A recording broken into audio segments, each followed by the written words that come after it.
It's not a game, it's a rich thing. Pedangdut Intan Ratnajuwita saat ini masih berstatus istri sah dari YouTuber Mael Lee karena gugatan cerai suami di Pengadilan Agama Riau digugurkan. Walau gugatan cerai Mael Lee digugurkan, Intan Ratnajuwita mengakui kalau rumah tangganya tetap tidak membaik.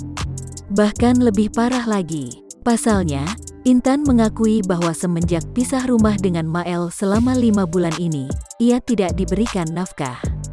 Intan menegaskan dirinya sudah sakit hati. Karena selama setahun menikah, ia menerima semua kekurangan sang suami, dan mau berkorban merintis hidup dari nol, padahal sebelum menikah ia hidup dari keluarga berada. Sekarang saya sudah sakit hati sih.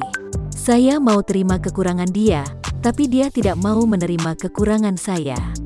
Ya kan memang dari dulu sifat saya cemburuan gini, kata Intan Ratnajuwita kepada Arta Kota, belum lama ini.